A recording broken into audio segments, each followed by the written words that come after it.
মাঝে মাঝে আমি ফাঁকিবাজি রান্নাগুলো করি, কারণ এটা সবাই করে আমি জানি। ফাঁকিবাজি বলছি এজন্য, কারণ এটাতে বেশি সময় লাগে না, সব কিছু একসাথে দিয়ে রান্না করতে হয়।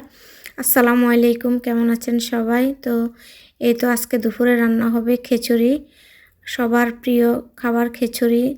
সেই সাথে যদি হয় জাল জাল ভর্তা, ডিম ভাজা, তাহলে তো আর কোনো কথাই নেই, একদম জমে যাবে। যাই হোক, আমি সব কিছু এখানে রেডি করে নিলাম। তো এখন রান্নাবান্না করে নিব।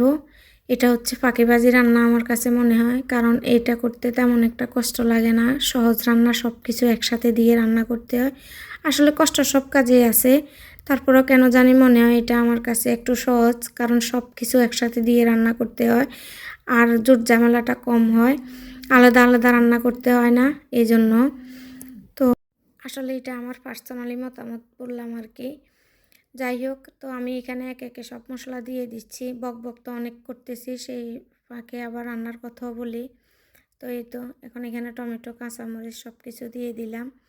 আসলে এটা কোনো রেসিপি না, এটা আমি যেভাবে রান্না করি ঘরোয়াভাবে ওইটাই দেখাচ্ছি। তো এক এক সময় এক এক রকম করে রান্না করি। তো আজকে ছিল ঘরের মধ্যে কিছু সবজি ছিল, ওগুলো দিয়ে, যেমন গাজর, বরবটি, শিম, আলু, এই তিনটাই দিলাম। কারণ অন্য সময় আরও অনেক সবজি বা চিকেন এইসবগুলো দিই। তো আজকে একটু সিম্পলভাবে রান্না করতেছি।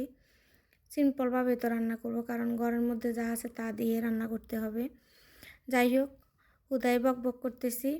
তো এইদিকে চালটা দিয়ে দিলাম। চালটা দিয়ে আরও 2-3 মিনিট ভেজে নিব।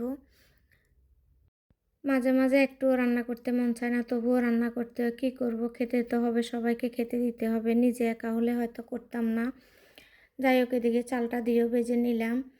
তো এরপরে হলুদ, মরিচ, ধনিয়া, জিরা যা যা লাগে সব কিছু দিয়ে দিলাম। যদিও এটা অফ ক্যামেরায় ছিল, এটা ভিডিও নিতে পারি নাই, সমস্যা নেই, কারণ সবাই জানে কী কী দিতে হয়। এখানে তো আর আমি আলাদা করে কিছুই দিই নাই। তো এদিকে আবার গরম পানি করে দিয়ে দিলাম। আসলে গরম পানিটা মাস্ট দিতে হয়, পোলাও বলেন, খিচুড়ি, বিরিয়ানি সব কিছুতে, না হলে চালগুলা কেমন শক্ত শক্ত হয়ে থাকে। যাই হোক, আমি আমার ছোট্ট টিপসটা দিলাম। এই তো খিচুড়ির এখন ফুটে আসছে, তো এখন ঢাকনা দিয়ে দিলে হয়ে যাবে। তো এটা এদিকে হতে থাক, অন্যদিকে আমি ভর্তাটা রেডি করব। তো এরপর ডিম ভাজা করব, কারণ খিচুড়ির সাথে যদি জাল জাল ভর্তা আর ডিম ভাজি হয় তাহলে তো জমে যায়, ওটা ছাড়া তো খিচুড়ি কোনোভাবেই মজা লাগে না। এই তো এদিকে ডিম ভাজা হচ্ছে। তো আমার সব কিছু করা ডান, এখন খাওয়ার পালা। তো বেড়ে নিলাম, বেড়ে তো টুকটুক করে টেবিলে নিয়ে যাচ্ছি। সব কিছু টেবিলে সবার জন্য নিয়ে আসলাম। কী যে একটা ঘ্রাণ আসতেছে, কি বলবো, মনটাই ভরে গেল। যাই হোক, সবাই মিলে এখন খুব আনন্দ করে তৃপ্তি করে খেয়ে নেব। এই যে সেই জাল জাল ভর্তাটা দেখে এখন লোভ লাগতেছে, মন চাইতেছে এখন আবার খাই। যাই হোক, আবার আরেকদিন রান্না করে খাবো। তো এখানে আমার ফুচকিটাও খাচ্ছে, এই যে।